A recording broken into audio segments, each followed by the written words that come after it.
Man, Flex, what's going on? What's up, man? See, I knew what you were gonna wear. See, I was not worried about us clashing, because I knew you were gonna come in here wearing all Nike. Do you have a Nike endorsement deal? No, listen. It's not all Nike, okay? This is Nike. Hold up, I'm sorry. Hat's Nike. Right. Okay, what's This is not Nike. This right here is Legends. Matt Barnes is actually a part owner of this company. Okay, I'm absolutely shocked you don't have Nike clothes on. Yeah, I had some. Because on the golf course, like the entire, you got Nike draws on. I gotta have all of it. Socks. That's right. All of that. Yep, I got everything. I mean, listen, man. We golf heads, man, and when they giving out stuff, I'm taking it. I'm taking it for sure. Well, so that's the thing cause you're absolutely right. Because man, I'll go through. I remember we came to Anthony Anderson golf tournament. Yeah. And I had this Adidas bag, and Bill Hammond goes, of course, who put both tournaments on. Right. Bill goes, yeah. Bill goes, he says, "What you doing with that Adidas bag?" I said, "This from said tournament. Y'all the one gave it to a brother." He's like, "Oh, okay, yeah, you're right." Yeah. I'm like, "Excuse me." Yeah.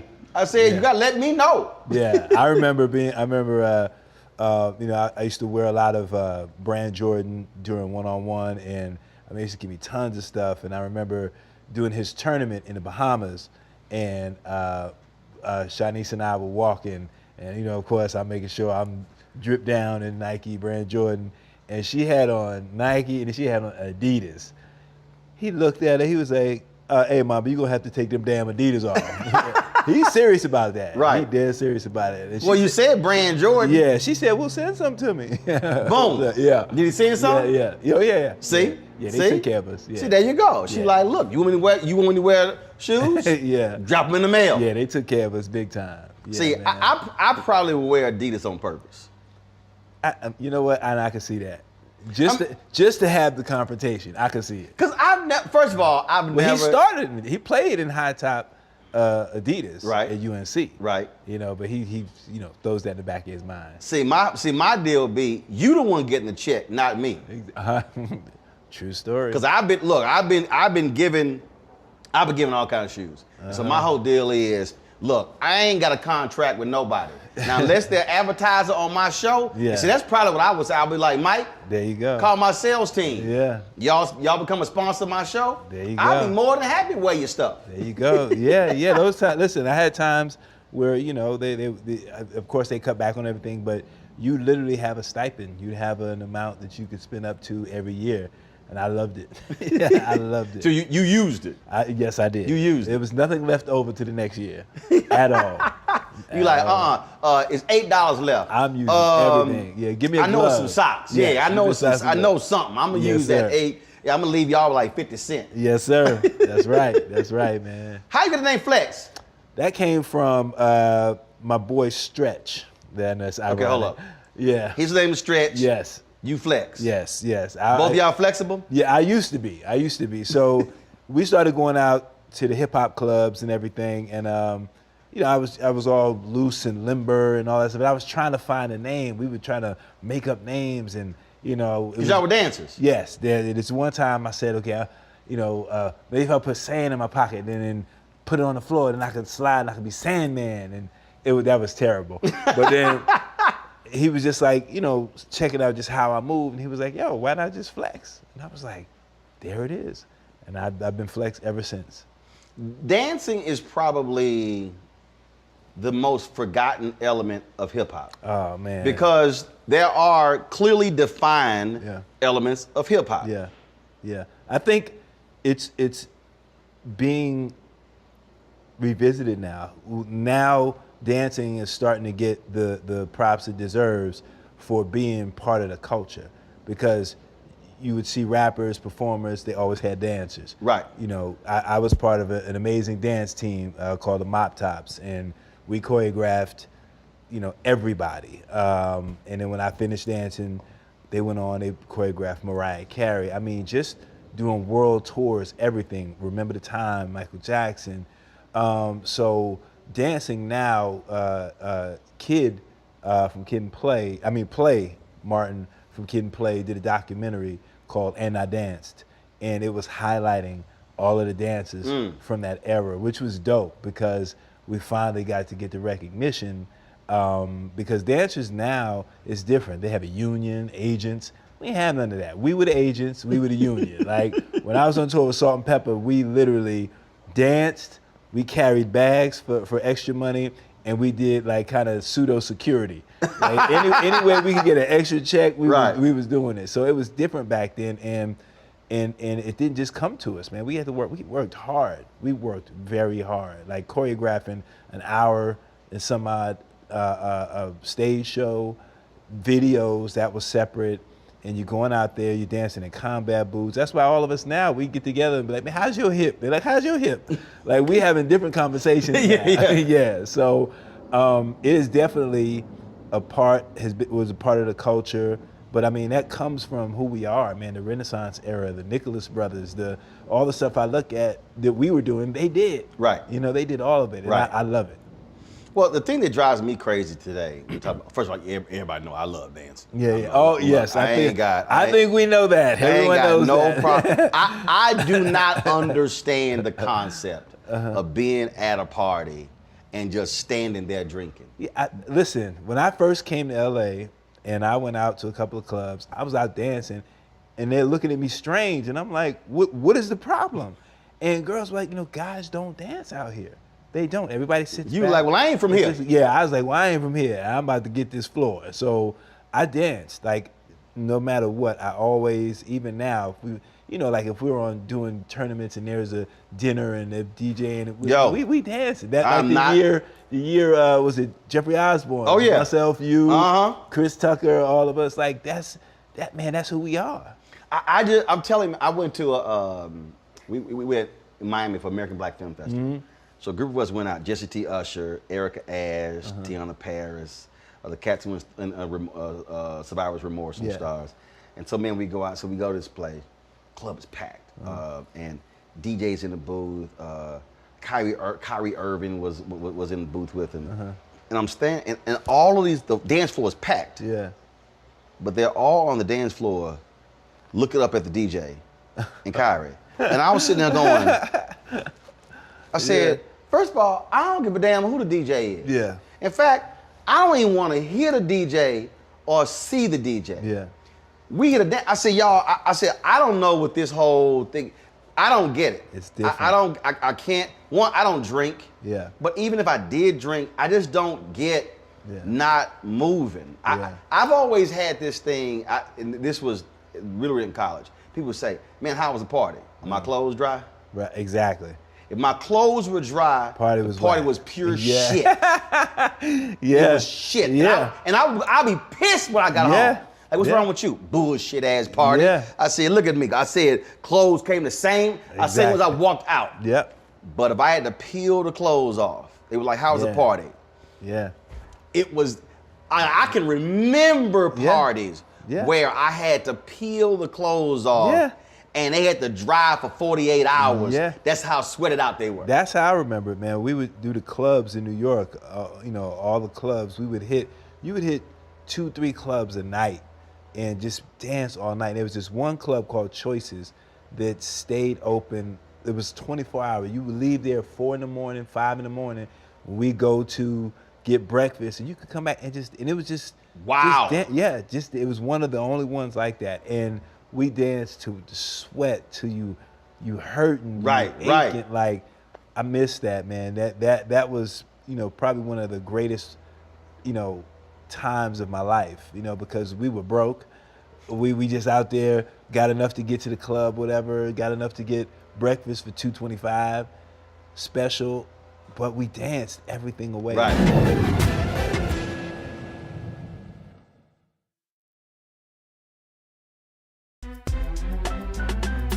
I'm Faraji Muhammad, live from LA. And this is The Culture. The Culture is a two-way conversation, you and me. We talk about the stories, politics, the good, the bad, and the downright ugly. So join our community every day at 3 p.m. Eastern and let your voice be heard. Hey, we're all in this together. So let's talk about it and see what kind of trouble we can get into. It's The Culture, weekdays at 3, only on the Black Star Network.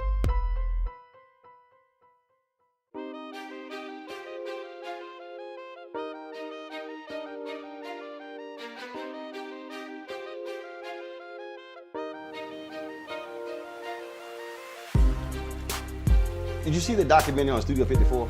Yes. Bruh. Yes. That when I watching that documentary, Yeah. and when they were saying how it was so hype, they said the music was pulsating. Yeah. Cats were just walking in and just throwing their coats at coat check. Yeah. And they said so many coats got mixed up, folks just went home. And they said the moment they hit that door, ran right to I the mean, dance floor. on the floor, and they had the photos and the video, and folks was just sweating and dripping and didn't give a damn what anybody else thought. Yeah. I was like, that's what I'm talking about. Yeah, if you had great music, and that's all that we would go to certain parties in New York because we knew certain people were DJing, and we only went if they were DJing because we knew we were gonna have a good time. Right. Yeah. Yeah, I can't. That's why I was going through my archives last year with COVID. I was going through, and I was like, damn, how many folks I got me and D Nice, and that was the deal. And Nice would tell you, he's like, yo, when Roland walking to the door, he comes to the booth, say what's up, and go right to the dance floor. Same thing. He was one of the people. It would be either D Nice, Clark Kent, Stretch Armstrong, a house DJ named Basil. What do they call themselves? Basil, the originals. Yeah, the originals. Basil, Tony Touch. Like, there was certain DJs that if they were playing, you found your way to the party. Yep. Yeah. We were, true story. I'm in New York, and I don't know. I think I was there. I don't know if I was there for an event. I was speaking or something, and it was over early. So I'm walking down the street, and I run into this woman, her 2 or 3 kids, and her mama, and just bump into them, and like, oh, my God, we watch you, we love you. I was like, I appreciate that. So I think we had walked like 3 or 4 blocks. And so I walked about 2 blocks forward to my hotel, and they turned left. And so I was like, all right, y'all take care. So I go to my hotel room, and so, man, it's like 10. I'm like, what the hell going on in New York? I was like, anything going on in New York tonight? So I just put it on social media. Yeah. And Bevy Smith tweeted me, or she sent me a text. I think she did both. She was like, yo, there's a party at, I forgot the name of the hotel. And I remember because it was like all white and they had like LED lights. So I can't remember, but I know, but it was, so they like, she's like, D Nice is a DJ. I was like, yo, really? Yeah. So I put on social media, I was like, yo, I think I was a tweet, I responded, I was like, yo, Bevy, I said, D Nice performing, I got to go find this party. Yeah.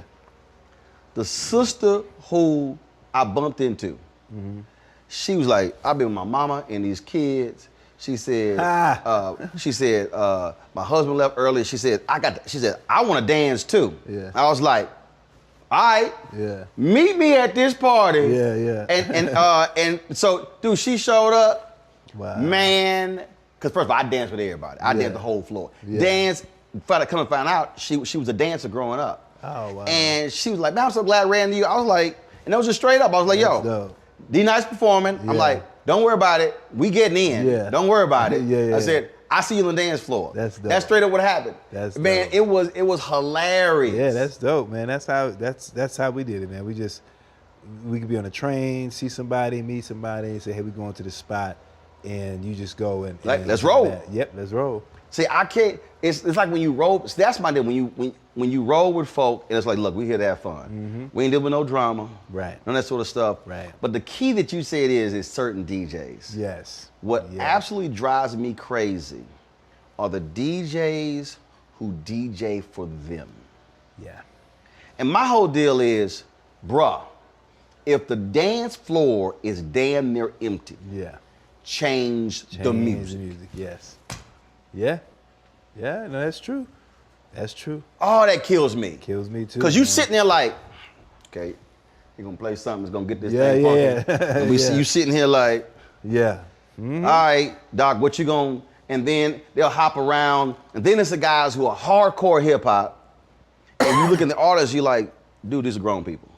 Yeah. You're gonna have to sit here Yeah, and you gotta mix it up. So okay, I'm gonna see what your response is gonna be. Okay. So, what 10 songs, let's say, party's dead, folk are restless, people are leaving, What 10 songs that the DJ can play that will completely flip the night and turn that thing out? Always, Before I Let Go, Frankie Beverly and Maze.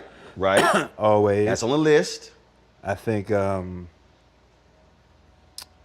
DJ Cool with Biz Markie, Let Me Clear My Throat. Got it. That's always gonna get the floor packed. Let me see. To Be Real. Yes, To Be Real definitely will. Alicia Myers, I Want to Thank You. That's always gonna do it. Because because sometimes you can play a mid-tempo song. It don't have to, be like bang, bang. You can play a mid-tempo song and everybody just jumps on the floor. Flashlight. Flashlight, oh yeah. Atomic Dog, always. That's always. Not Atomic Dog, you leave that one out. Atomic, come on. Yeah, you can leave that. Oh, I forgot. My bad. I forgot. You can leave that one out. But you know that one is that going might to be in the top 30, but it ain't gonna be in top 10. Yeah, okay. All right. I forgot. My bad. I saw your argument at the tournament. Never mind. Who else? Because I'm thinking. Before you phone out, look at it. I'm just thinking of all the genres, all the different genres. See, one night, man, I was on Twitter and I was talking about this here, and I was like, yo, you throw, I said straight up, I said old school, I said where it's just gonna hit. September. Of course. You gotta throw that in. Yep. I would say, depending upon the group, well, first of all, you put on the butt. Oh, yeah, definitely. Yeah, definitely. And now you gotta, because women gonna immediately respond to it, you gotta throw on either Cupid Shuffle. Now, a lot of dudes don't like line dances, but I like it. It's gonna fill the dance floor up. It is. Or the wobble, one of those two. Wobble, yep. One of those two is gonna do it. And what's gonna always bring you back, Jackson 5, I Want You Back. Oh yeah, always. You play all those songs. Yeah.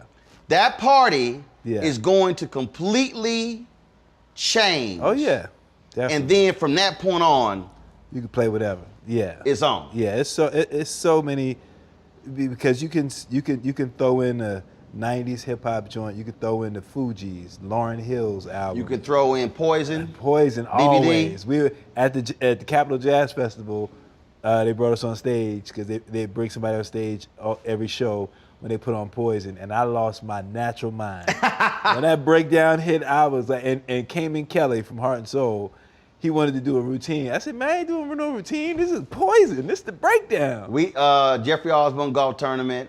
We on stage, and they bring up BBD, Earth, Wind and Fire, Sinbad's on stage, Sugar Ray Leonard, dude, and they come up, they play that. Yeah. We straight. Yeah.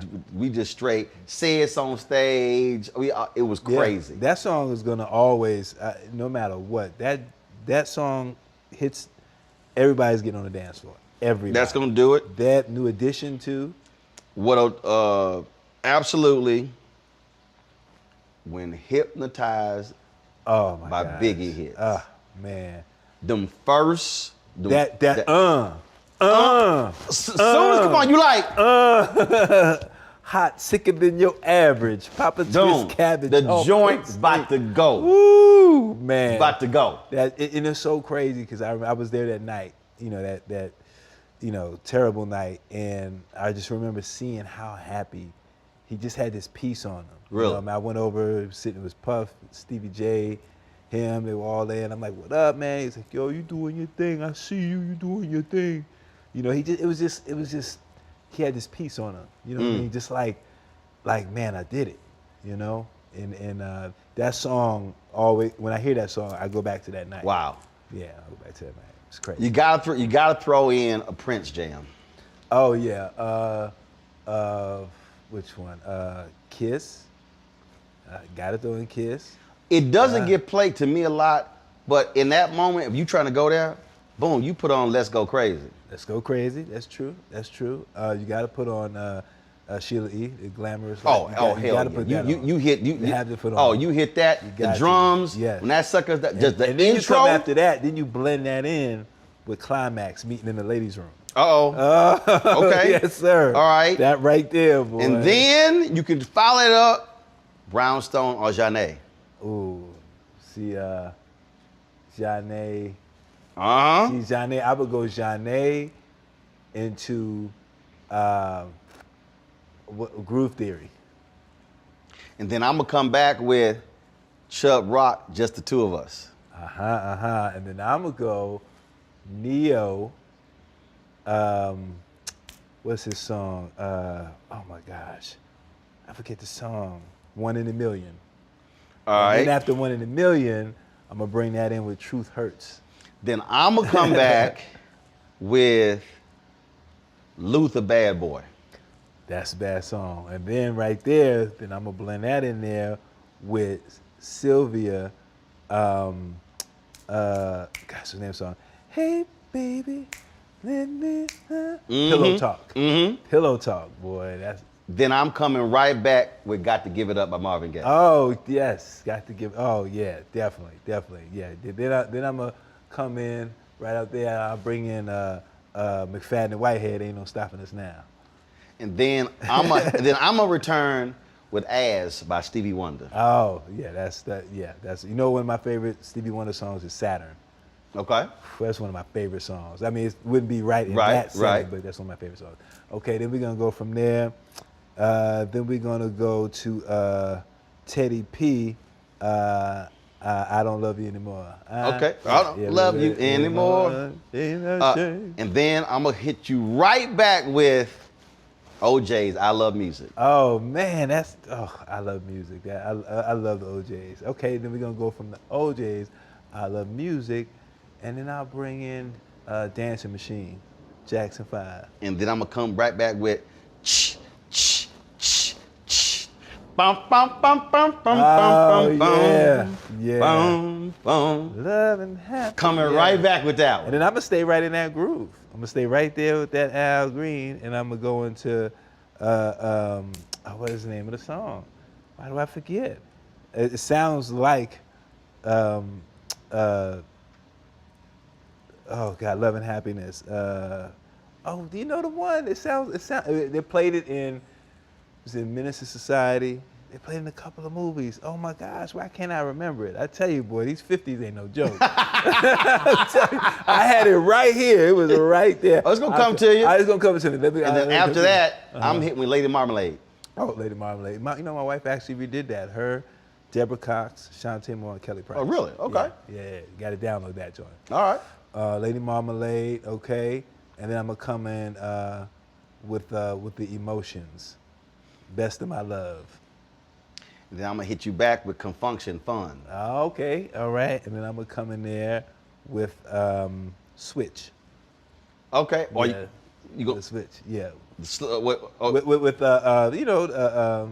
They'll Never Be. They'll Never Be. Oh, so you move into that, and then I'm gonna hit you right back with Lady D'Angelo.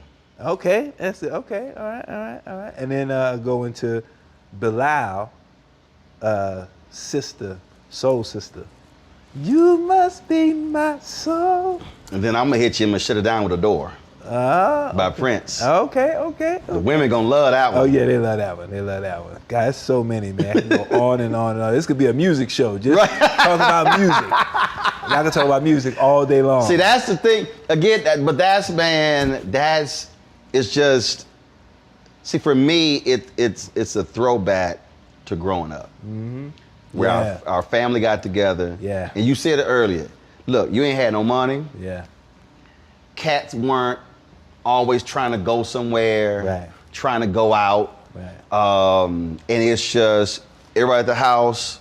Yeah. Yo, food. That's all I remember. And for folk get in the kitchen, and next thing you know, man, that thing turns into, the get-together turns into a 7, 8, 9 hour affair. And then they tell you, go to bed, and then they got the grown-up party after. No, we didn't do that. Oh, my mom used to kick me out. Oh, you used to kick y'all? Oh, sure. No, we stayed up. We snuck out, of course. But we stayed up. It was never, man. I was even on a school night. Cats could drive by, it just turned, no, we were always in the same place. The next thing you know, somebody bring out some cards, and then it's either spades or bid whist, and then it just goes into this, man. And that for me, man, that's the thing that I tell people all the time now. We don't have to have reasons to get together. Right, yeah. Just call up and say, yo, what y'all doing? Yeah. Jump on by the crib. Yeah. They call somebody else. And then it's like, well, what's the occasion?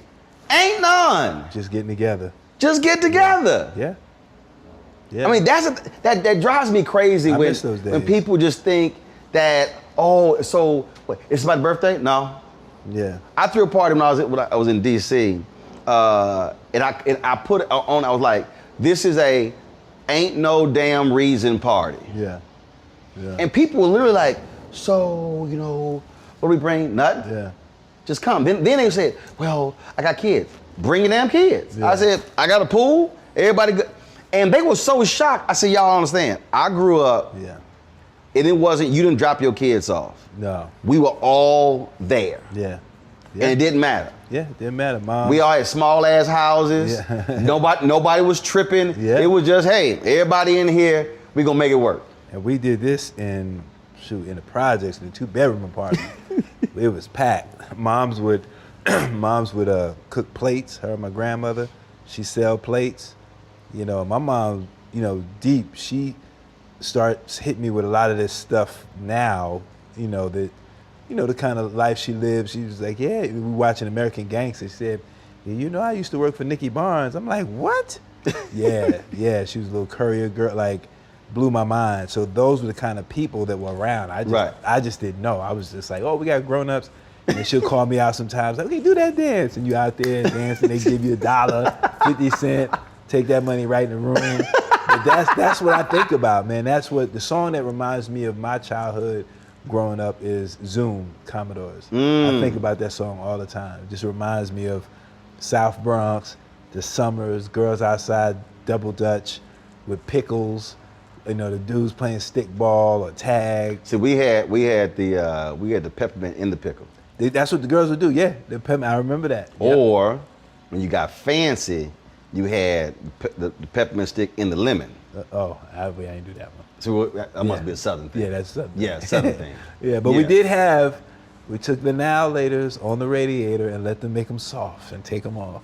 Really? Okay, we didn't do that. Yeah. You gotta melt the now laters. No, see, I did with the now laters. We sucked. Then we sucked on until it shrunk all the way down. That was the whole deal. You gotta have them chewy. And then of course it was sweet and sour. Oh, sweet and sour. Like that, especially the blow pops. Yeah. Oh yeah, definitely blow pops. Oh, I remember. I'm so tired of being alone. That was it. Okay. Yeah, you're right. I knew it was gonna come back. Gotcha. Yeah, but yeah, man, those good days, man. Good day. I missed that. Well, I think what happens is and the reality is we can still do it. It's amazing how people are just so scared to do it. They just don't. And I think what COVID did, COVID caused a lot of people to remember those moments. I mean, think how often folks were like, I'm too busy, I don't want to go. No, I'm tired or whatever. Yeah. And then when COVID hit, you couldn't go anywhere. You couldn't gather. You couldn't call, and you were antsy. And I told people, I said when we get beyond COVID, when we were back to regular get together, I said I guarantee you, it's going to be a lot of people who used to say no to getting together for drinks or for dinner or hooking up and dropping by, who are going to be like, no, we doing this. I think what COVID did, like for my wife and I, we would throw. Our parties are legendary at the house. Like, I'm DJing, it's packed, we got food, people cooking, we got chicken, lasagna, whatever, and just having fun. Right. And, we look at the pictures like, man, that was fun. Right. And we can't get back to that. And I think what COVID did was it definitely made us really cherish what was, you know, that was valuable. Yep. But the flip side is I'm starting to see now, especially, you know, social media and people are kind of getting that we back outside mentality. And it's kind of back to selfishness and me and da-da-da-da. I've seen kind of that little transition. Right. It's not the, you know, the unity that it was. Dude, it was crazy. Yeah. It was crazy. Because I know you would we popped to my live a couple of times. Right, These right. were all over. You know, everybody was just supporting each other. People were just like, yo, man, you all right, you good. Like, and it was, I've never seen so much, yo, man, love you. And, you know, and it changed, man.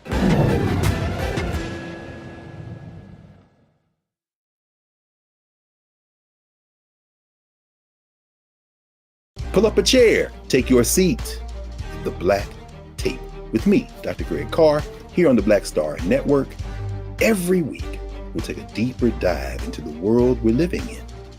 Join the conversation only on the Black Star Network.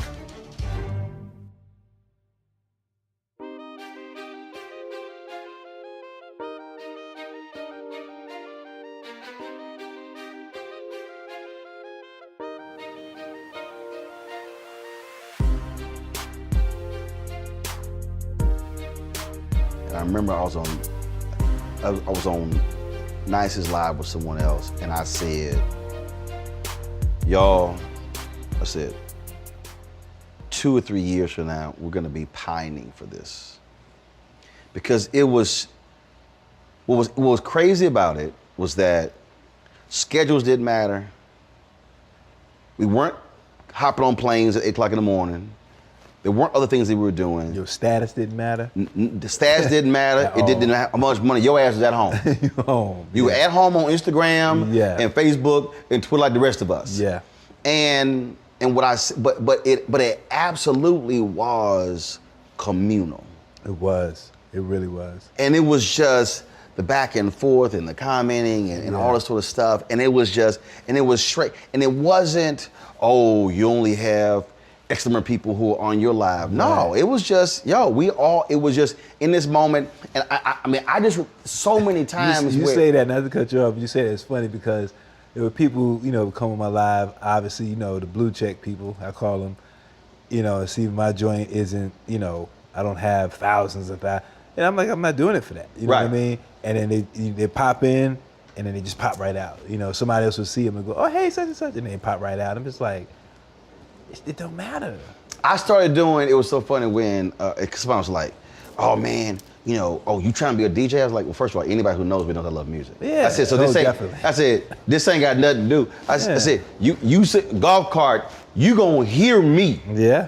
I said, we gonna always have music. Me too. And so when I started doing Club Brown Liquor, and the folks like, your ass don't even drink. I said, y'all, it's brown liquor music. Right. And so when I start playing stuff that cats had never heard of. And of course, being from Texas, the Gulf Coast, you got Louisiana, Southern blues, Southern soul. Man, I'll be playing stuff, and I'll tell folks, I say, y'all, I ain't playing. Then I was sort of like D, like, no, ain't no request. Right. It's whatever I feel like playing. Exactly. You know, and some people were kind of like, I remember one night some guy was like, bruh, you need to work on your transition. I said, fuck transitions.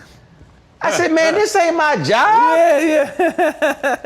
Yeah, you got. And Nice was on. Nice. He cracked up. He was like, Roland just said to everybody, fuck transitions. I'm like, dude, I don't care. You're playing the music, man. Right. You're playing the music. I'm like, it's like when you're in your car, boom, I want to hear this song. I said, I'm not sitting here trying to sit here. Well, let me sit here and fade it in, bring it. I said, man, this ain't what I do. Right. I said, this ain't what I do. Yeah. You know. Yeah. I said, if you don't like it, hop on off. But it was just, we were just vibing. It was just listen to it, just enjoy it, just go. Yeah. And man, it was just, but I told everybody, I said, I'm telling y'all, I said in a year or 2 years, I said, we're gonna want this again, because it was just, we were all in that moment, and it was just, but the music was bringing back the memories. And I think it was bringing back people who are now ancestors. Right.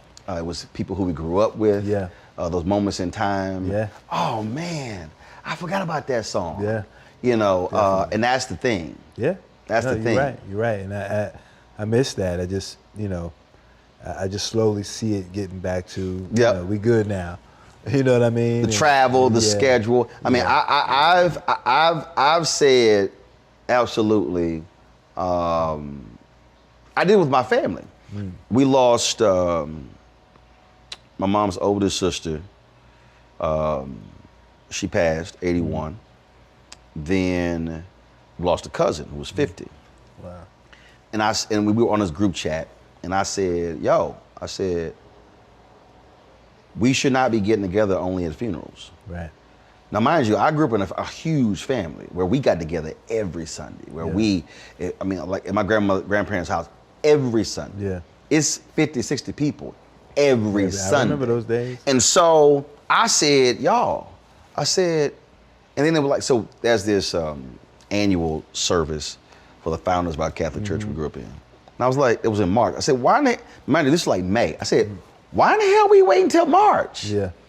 And it was probably about 6 weeks later, my mom's second oldest sister passed away. Wow. So she lost 2 of her 3 sisters in this in 2021. I said, y'all, what are we doing? I said, why y'all wait? I said, and nearly all my family's in Houston. I'm like, what the hell? I said, have protocols, everybody be vaccinated. I said, we can social distance. I said, but that's literally, this is what I said to them. I said, when we're at the funerals and we're talking about our loved ones, we're talking about those moments. Yeah. I said, we're now going to be in a situation where we will not have any of those moments to reflect on. Right. And they were like, dang, you're right. Yeah. And I said, no one needs an invitation. I said, just do it. Yeah. Yeah. And just let it roll. Yeah. And so they were like, yo, we doing this for Thanksgiving. I was like, precisely. Yeah.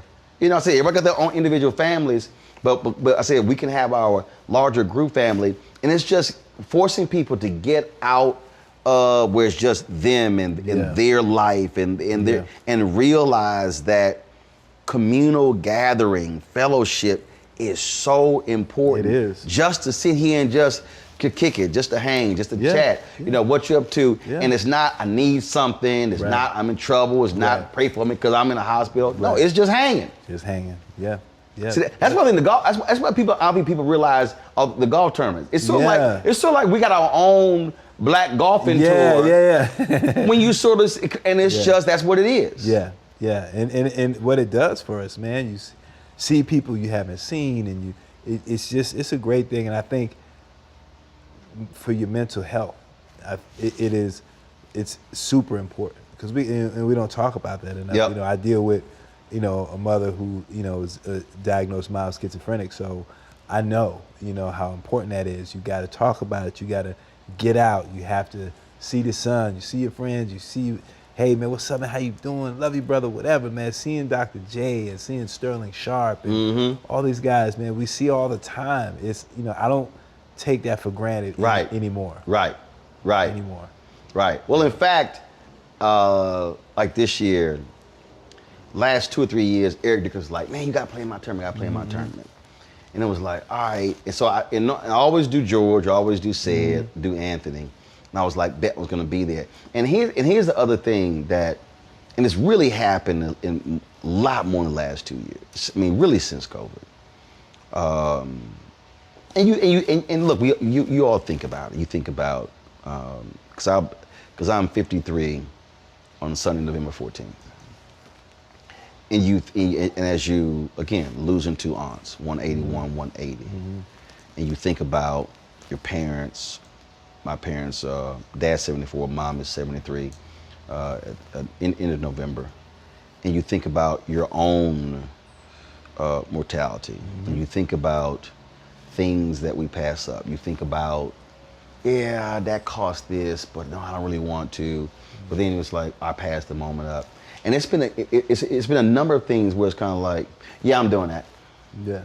And okay, I mean, I know that ticket's gonna cost this here. Yeah. But yeah, I'm gonna go ahead and do that. Yeah. And that's one of the things that because I have this sort of as hashtag I use, live life, love it. That you can work so hard, you can save all this money, and then what happens when you can't golf? When you can't dance? Yeah. What happens when you can't travel? Right. So you kill yourself, you worked hard, you know, all these sort of things, Yeah. and now you can't do any of those things. Right. And then what? Then what? Yeah. That's real. That's real talk, man. It's deep. It's deep. I had somebody tell me, they're like, like, man, why you always dancing? I said, you know what? I said, that was a time with Muhammad Ali. They told me you talk too damn much. I said, when Muhammad Ali got Parkinson's disease, I said he couldn't talk. I said, we longed in the last 20 years of his life for him to talk. For him to talk. Yeah. I said, but he talked so much Yeah. in them first 50 years Yeah. that we get all this film, Yeah. all this video. Yep. Documentaries are still being made. Still being I made. said, of him talking. I said, my whole deal is this here. I dance. I said, because you know what? One day you may not be able to dance. That's right. I said, I want to be able to say, yo, pull that YouTube up. I mean, because again, stuff changes. Yeah. Things change. Yeah. What's What's that song? Everything Must Change? Yeah. And it's just like, and I tell people all the time, it's like, yo, man, I don't really feel like doing it. I'm like, no, man, That's why if you at the party, I'm like, yo, man, hashtag live life, love it.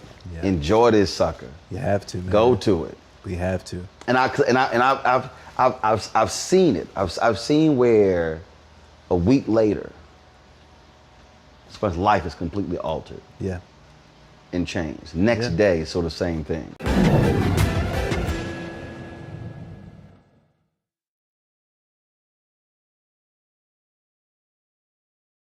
Folks, Black Star Network is here. Hold no punches. I'm real revolutionary right now. Support this man, Black Media. He makes sure that our stories are told.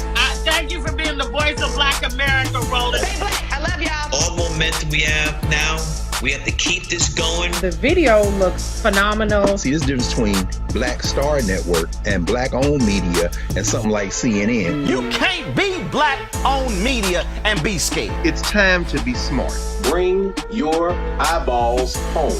You dig?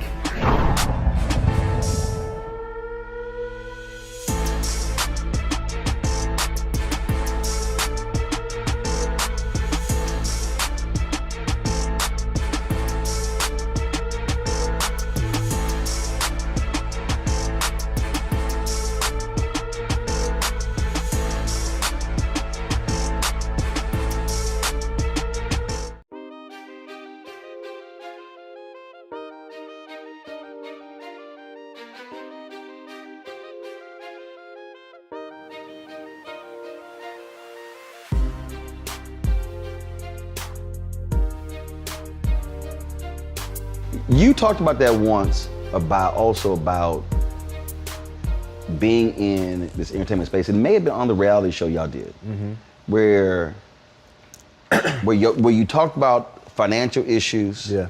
and how things are so transient, and it may be great today for a month, Yeah. for six months, for several years, and all of a sudden, Yeah. whoosh, Yeah. changes. Yeah, it happens. You know, I've you know, in doing that show, initially I didn't want to, but my wife wanted to, and she'd been wanting to do reality forever. And then when we were going through what we were going through, I said, you know what, this would be a good time because we have something to talk about. I don't want to just do something. We running around arguing with each other and all of that. I said, we'd have something to talk about. So we did it, and I learned a lot from that. Got a lot of great, support, response from people, in the industry. You and I both know that we're struggling too, but just didn't want to talk about it because they're scared of, losing this persona. Right. I got to be balling. Right. And us going through what we went through, it wasn't out of us balling. We wasn't popping bottles nowhere. I dove into real estate. That's when they was giving everybody a loan. It was like, you want a house, you want a house. Hey, you know, it was like, you know, we had a property in Vegas, and you know, when the bottom fell, instead of jumping out, I'm trying to hold on because I'm thinking, hey, I'm gonna pass this down to my kids. You know, I know real estate creates, you know, so many millionaires, so much wealth, and instead of dropping it, you know, I tried to hold on, and that was the you know, cement brick in the ocean. So going through that stuff, you see who your friends are, you see that you have acquaintances in the industry. You don't always have friends. You see what's important. And I learned a lot because I didn't have those lessons growing up. I wasn't taught about money. Right. You know, my grandmother, my mom, I watched them work from job to job. You work, make your money, spend it. Yeah, jobs, not careers. Yeah, jobs. That's all I saw. So didn't have that training. So now I'm probably one of the, you know, first ones since in my grandmother and grandfather's era that really can't, you know, was making money like that. And you don't have that training and you don't have that foresight. You know, you make mistakes. You know, of course, if I wanted to get my wife something or enjoy ourselves, go to a nice dinner, we did that. But we never did anything really crazy. You know, I just really went hard into real estate, and that's what, you know, when the bottom hit and the whole thing happened in 2008. Yep, 08, 09. 08, 09, that was rough. And you're not working, you know, work is here, it comes, you get a reoccurring here, a guest star here. You know, that's why I believe so much in creating your own content, which I always hear you talk about, which is what I'm doing now, and thankfully have some things that I'm excited about. But it's important because you can't just sit there and wait for that job. Yep. You cannot. Yep. If you wait for that phone to ring, and see the thing that, and I tend to say this to people. Obviously, not everybody can do it, but it is understanding, especially when you're in this creative space, that in a sense you're waiting for somebody else to say yes, as opposed to, you know, I can actually tell myself yes. And now, because social media has totally changed, now the game has changed. Now you can, some say monetize, I say weaponize your following. Then it's, okay, now this is what we can do. Your wife is a singer. Things change in the music game. Older you get, those platforms are really for not even forget if you're R&B, if you're soul or whatever, but now, okay, I got an audience. Wait a minute, I still have a following. Now, you know, in terms of how can I nurture it, how can I build it? And I think for a lot of people, they only do that when they hit rock bottom or they lose something, and now they're scrambling. Now they're trying to, because see, now you're trying to pay the bills, but also build something. And so I encourage everybody, when you have another great gig or whatever, be building this. When I was with TV One, the 4 years that we did, the 4 years of Washington Watch, followed by the four years of News One Now, I was acquiring my own gear the entire time. The whole time. That's smart. So buy these lights, I buy that camera, buy that microphone, I buy this, buy that. So when they canceled the show, December 2017, I had probably $100,000 in gear. So I remember like a month later, we put on this State of the Union event, the State of Our Union. And literally, the switcher, the cameras, all sort of stuff, I already owned. Because going back to when I started in the business, my whole deal was I wanted to own my own laptop, my own camera, my own phone, my own pager. Because if I ever lost a job, I would not be without my weapons. And that has always stuck with me. But you bet on yourself. Right. You bet on yourself. And that's what you have to do that. Because if you don't believe in you, nobody else is gonna believe in you. And also I don't like when I know something work, I need somebody to say yes. Yeah. That's the other thing that for me, whether it's a book, whether it's any of those different things, and it's amazing to me how many people I talk to, who I counsel, advise, and they're. I remember I was talking to this one sister. She had a great book concept. She had a very good following. She was an ordained minister, and we're on the phone. I remember I was driving to an event in Baltimore, so it was probably like an hour drive from where I live. Man, we're on the phone and we're talking, and so we about 25 minutes in. Then finally I said, stop. I said, you desperately need to be validated. She's like, oh my God. I said, you desperately need to say, I signed a book deal with this company. I'm an author. Right. I said, you can, the book that you want to do, you can publish right now. But she was so, no, but I don't feel like I'm an author. I said, baby, if you got an ISBN number and it gets printed and you sell it and somebody hands you some cash for the book, you're an author. Yeah. And she was so, because I was like, why is she fighting this whole thing? And so it was a breakthrough for her because she realized that it was really the validation of I signed a publishing deal. But there are a lot, especially creatives, who, need that validation. Who you want, even as a stand-up, you go out, you go on stage. The validation is from the audience that you're funny. The validation is they get your material. You do a scene. The validation is okay. I, did everything I wanted to do, and the reaction from, once people see it. So it's just something in because I know I dealt with that. Just because of how I grew up. Like I needed to know that it was okay. I needed to know that I was good because I didn't hear that. I mean, my grandmother and stuff, but I didn't have that father there to say, hey son, you're good. Hey son, this, that. You know what I mean? So although my grandmother, my mother, they instilled it, you still need that male voice, and I think that carries over into whatever you become. If you're creative, there's pieces of insecurity in there. When I do stand up, I'm basically telling that shy part of myself that doesn't believe that I'm funny, shut up.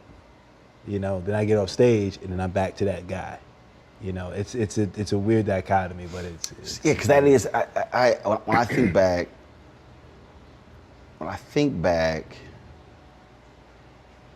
as you were talking, because when you said the validation of the audience, yes, obviously I don't care who you are. Yeah. You want to do something where people say, oh my God, I love that. That was great. That was wonderful. The thing that I try to get people to is there are two forms of validation.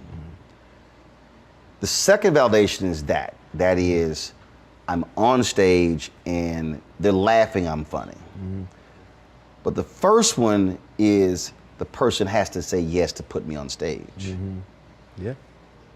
Whereas in many ways for me, it's I'm gonna open my own comedy club. In that I'm not gonna kill myself for you to say yes. Right. I'm gonna go out and tell my people, yo, come check me out, come watch this, and let me know how you like it. And I think that's what stops a lot of people. I think it stops a lot of people, or they're waiting for somebody to say, okay, you cannot go on stage. Yeah. As opposed to, we now live in a world where there are stages everywhere. Yeah. Yeah. And we still think is that old model. I look at what's happening now with in this industry. It's no longer about the big 7 studios. No. It's no longer even with the streaming services. It's also the proliferation of independent and how they're now even beyond the top tier, beyond Netflix, Hulu, Disney Plus, Paramount Plus, HBO Max. There are so many other platforms where you're like, cool, all right. Y'all told me no problem. Right. I'm going over here and I can still do it. And in our business, this equipment has also changed because the cost is now much lower. Well, literally, Steven Soderbergh has done 5 films.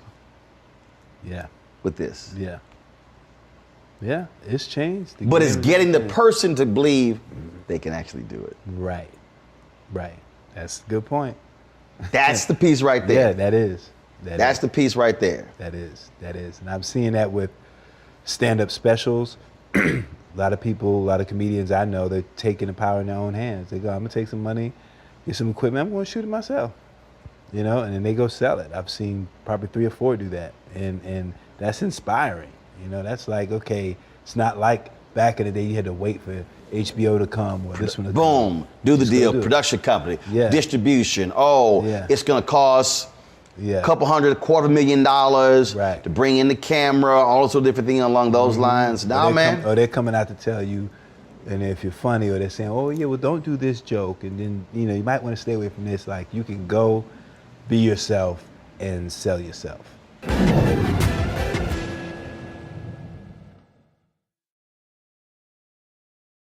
When you talk about blackness and what happens in black culture, we're about covering these things that matter to us, speaking to our issues and concerns. This is a genuine people-powered movement. There's a lot of stuff that we're not getting. You get it, and you spread the word. We wish to plead our own cause. Too long have others spoken for us. We cannot tell our own story if we can't pay for it. This is about covering us. Invest in black-owned media. Your dollars matter. We don't have to keep asking them to cover our stuff. So please support us in what we do, folks.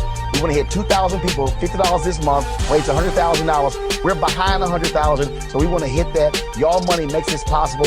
Check some money orders. Go to P.O. Box 57196, Washington, D.C. 20037-0196. The Cash App is $RM Unfiltered. PayPal is R Martin Unfiltered. Venmo is RM Unfiltered. Zelle is Roland at RolandSMartin.com.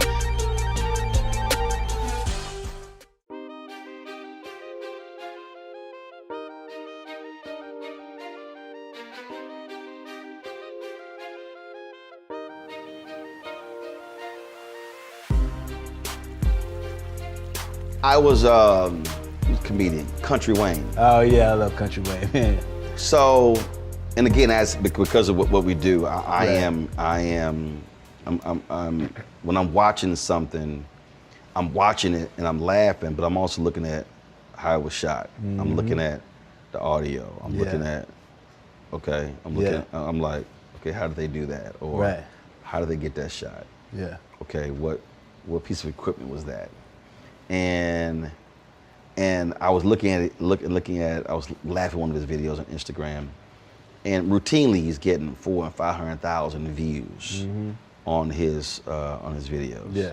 So I'm looking at it, and so I hit him. I say, "What you shoot that with?" I'm like, "Did you use Canon C300? Did you use Sony? Did you use DLSRs? What you use?"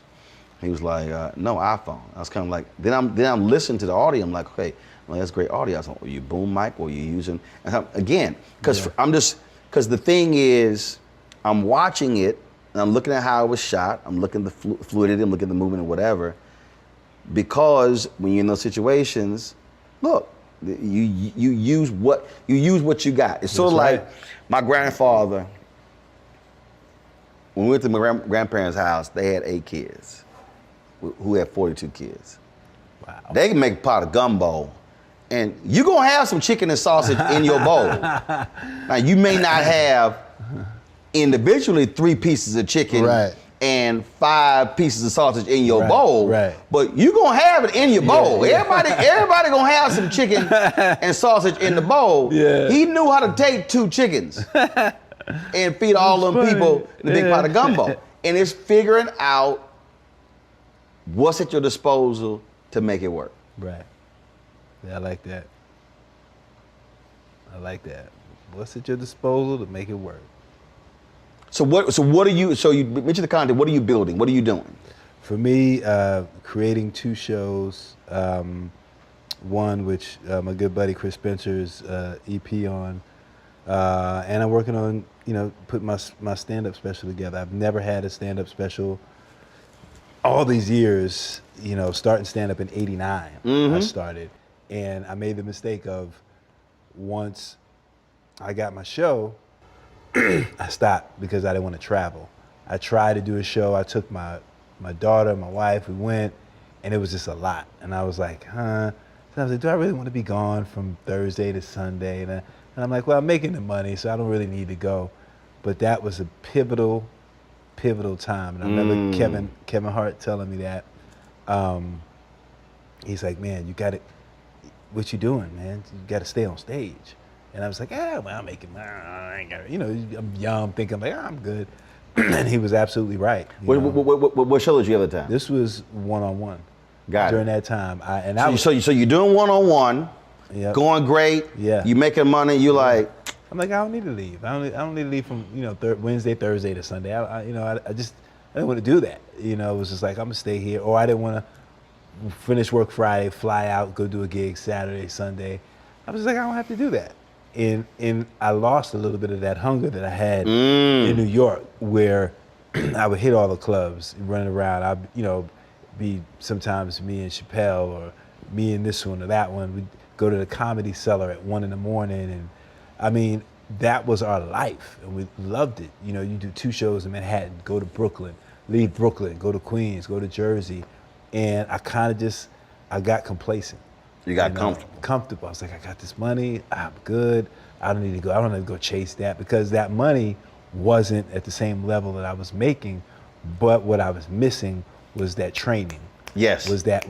And it wasn't the money. It was the money. It was that's what I needed. But also, so how long did the show last? 120 something episodes, 6 years. Yeah, but the show ended when? In 2007, I think. Then what happens? And after that, we had to crash, 2008. Right. Went through all of that. Yeah, went all of that, and wasn't going on the road. So I wasn't even in the mind frame of comedy at that time. I was and when I'm talking to people, I use this. Yeah. I use the example all the time. Mm-hmm. So one-on-one was your main. Mm-hmm. And you completely ditched your side hustle. Well, that was my first love. Right. No. Prime and love are 2 different things. Right. It's so like, what's paying the bills? Right. Yeah. That at the time. Okay. So this first love was paying the bills. Right. So this really became the first love was side hustle. Okay, because it was less than that. Right. But the reality is, that goes away. Yeah. Now this is now dormant. Right. As opposed to, when that's going well, no, I'm still doing this. Yeah. Then all of a sudden, if this gets to here, yeah, if that goes away, yeah. Oh yeah. Now I'm not restarting. Now I'm not. Yeah. See, I've had to walk people through this, where I tell them, don't wait for the crash to start building. Yeah. Yeah. Because the pressure is different. It is. It's the day. Look, again, I got to pay this, got to pay that. And so I said, versus, no. Keep building. Yeah. Keep building. In retrospect, keep building. I'm like, I get it. Like in retrospect, I'm like, because it's just like an audition. If you not working and you go to an audition, it can smell desperation. As opposed to if I'm good, I'm working, I go in there, I'm like, I don't even care. You get it. Yep. So many gigs I've gotten like that. I'm like, I don't care, whatever. But you go in there like, they know, they smell it. Yep. And for me, the stand-up, which I love, like I slept, I ate, I drank it. Like, again, you see that check and you go like, oh, they're only giving me 10,000. Oh, they're only gonna give me this. I don't have to go. Instead of, what you said, thinking, hey, let me just keep building this here. So, because you never know, and then I can just, because this is forever. I can just stand up. That's what I'm saying. That is the piece. Forever. Doc, when I was at CNN, it was a trip. We had announced, Jon Stewart had cracked on me wearing ascots. Then I fired back at Jon Stewart. Then Jon Stewart came back and fired at me, and he was like, Roland, you win this round. People were like, dude, you came back at Jon Stewart? I'm like, hell yeah, messing with my ascot. And it was a trip because I had been talking with this brother about launching a line of ties, bow ties, and ascots. Right. And so I'll never forget, we were on the 5th floor studio, I think, CNN. And guy was the Washington bureau chief. He go, now Roland, you know if you were full-time, you couldn't be doing all these things. I leaned in, I said, and that's why I never be full-time. You sort of jump back. Because my whole thing was, again, go back to the validation piece. Their deal was, we're CNN. You got a clothing line. You got Tom Joyner. You're doing TV One, all those different things. And in fact, John Klein, who was the president of CNN US the next year, took me to lunch. He says, when are you gonna stop doing all these things? And I said, when are you gonna give me a 5-day-a-week show? Because we'd already negotiated, see, I had a 2-tier contract. I was a contributor, and we'd already negotiated a hosting contract that would pay me, I think it was $500,000 or $600,000 to host my own show. Right. So I was like, oh, you want me to give up my other stuff, which was actually flexing my muscles. Because CNN only was allowing me to do this. Right. I eventually got my own Sunday show on TV One, which allowed me to do this. Right. I was publishing my own books, allowed me to do this. Right. Doing radio on the Tom Joyner Morning Show allowed me to do this. And so I was using all of my stuff coming together, but not just with one place. Right. And I wouldn't, and I refused to do so. I refused to leave. Yeah. 2010, John Klein gets fired. 2013, Jeff Zucker comes in, he takes over, doesn't renew a whole bunch of us. When I walked out of CNN April 2013, I still had a show on TV One, launched a daily morning show. Right. Still had Tom Joyner, still had my books, still had my speeches. I would have been a damn fool. Yeah. Had you dropped to give that stuff up in 2009. And with now, all of that put me in the position to what I'm doing right now. I would have been crazy to give it up. But that's one of those things where it was, no, I can't, no. Yeah, that's smart. Unless you gonna sit here and roll that Brinks truck in here. Yeah. But more importantly, allow me to use all of me. Yeah. I can't do it. Yeah. No, that's smart. That's smart. Again, like I said, in retrospect, I totally understand. Hindsight is always 20/20.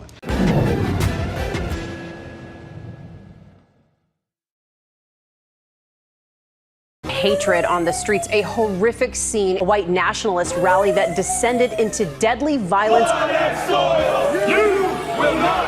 White people are losing their damn minds.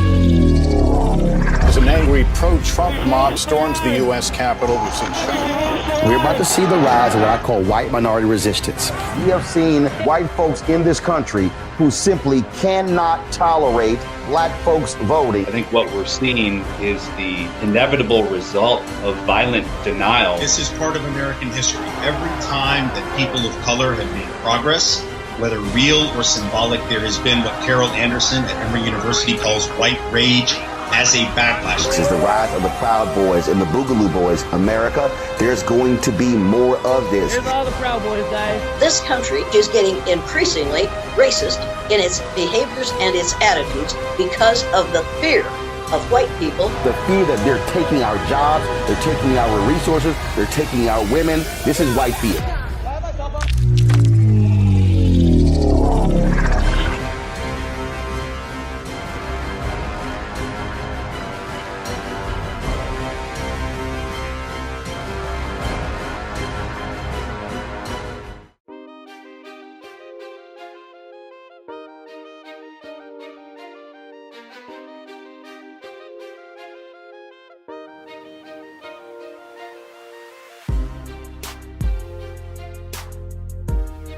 All right, so when you talk about shooting your comedy special, are you looking at trying to sell it? You're looking at distributing it yourself? You're looking at what, in terms of how are you now knowing what you could have done, how are you now trying to put your stuff together? Yeah, now I am, I have an investor who, was a fan and then got in a great position and said, hey man, you need to do a special. And I'm like, no. He's like, listen, I'll put up the money, boom, boom, boom, we'll own it, boom, boom, boom. Like, okay. I started thinking about it. Then I'm like, yeah, why not? And my thought was to shoot it and go out and sell it. And if nobody buys it, I can create a situation somewhere where I can get it distributed.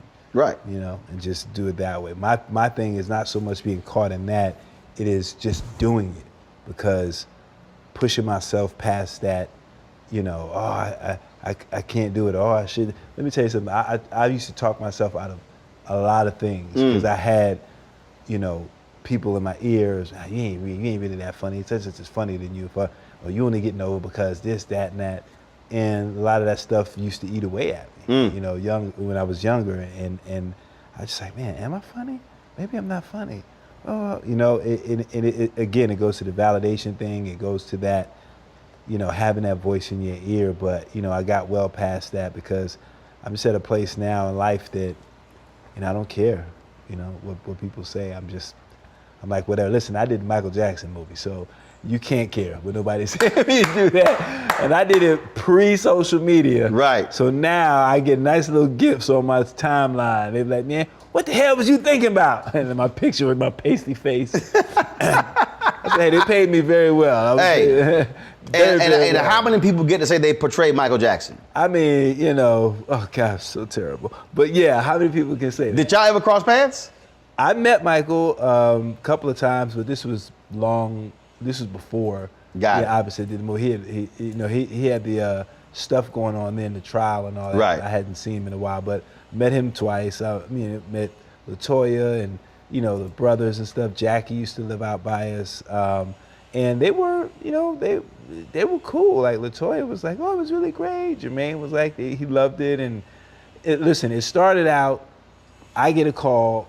Manager says, hey, they do this Michael Jackson movie, VH1, and they want to see you. And I'm like, they know I'm 6'4", right? So I go in, meet with this director, nice guy, great guy. We talk, no reading, nothing. We just talk. And I leave. Excuse me. Leave, get a call a couple of days after, they want to do it, but when they're offering you this, I'm like, really? Find out that there were two people they were looking at. Myself and, oh gosh, why am I forgetting his name? Was at school with Barack. Actor. They know they're friends. Hill Harper? Hill Harper. Hold up. I'm sorry, hold up. Yeah, he and I, yes. You? Yeah, they told me. And Hill? Yeah, they told me that those are the two choices. So I don't even know if Hill knows that. 6'4". Yeah. And 5'9". Yeah. Okay, how tall was Michael? Yeah, he was about 5'9", I think. Oh, really? 5'10", something like that. Oh, okay. Yeah, so we were the choices. Anyway, I get it.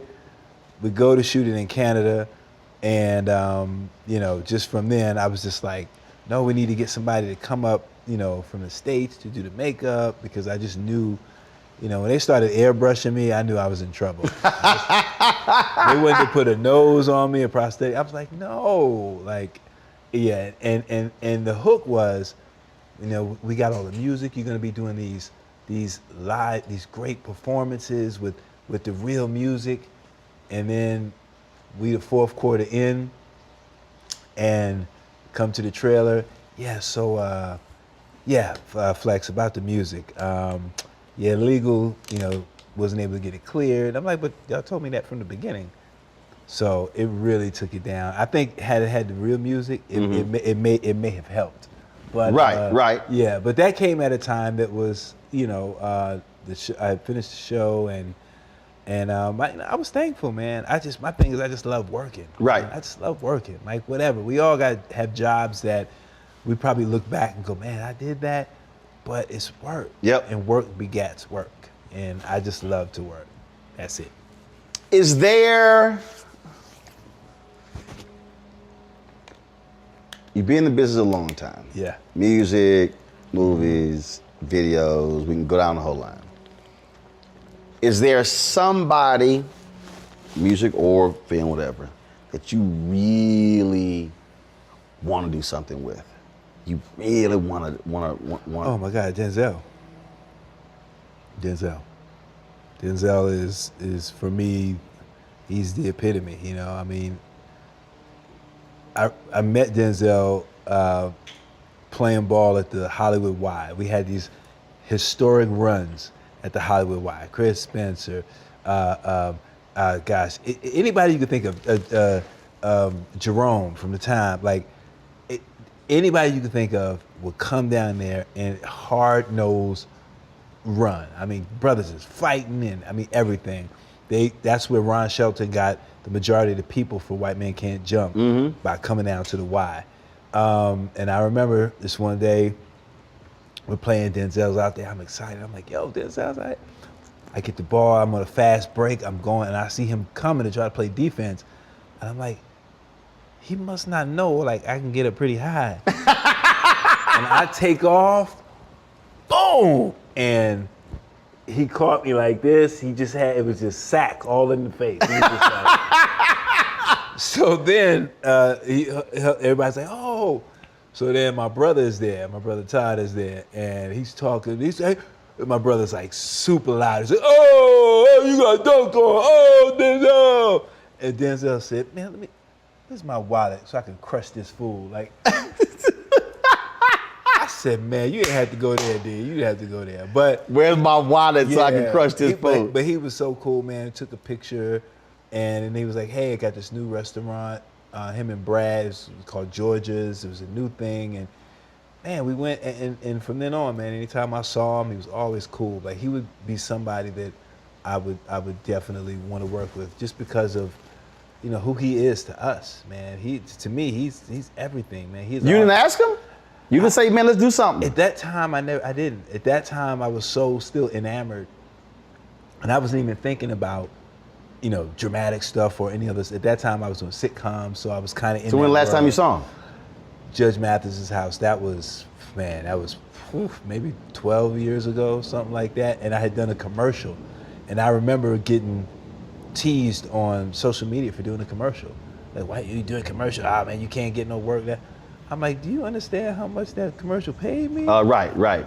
And Sam Jackson has said commercials. He said you making movie money. Let me tell you something. It was an AT&T commercial, and they played it during the Super Bowl, almost every other commercial. And they had two different versions, and I got paid from both versions. I was like, man, I don't care what you talking about. Like, I mean, that was at a time where things were really down, so that came right on time.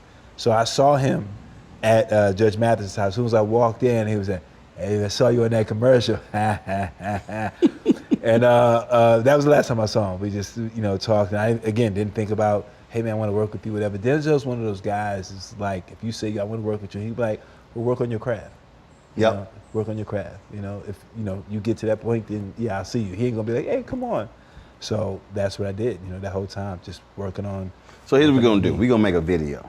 Okay. And I'm going to send this to Paulette. Okay. See, that's how I get to Denzel. Yeah. See, that's why I'm always cool with the wife. Yeah.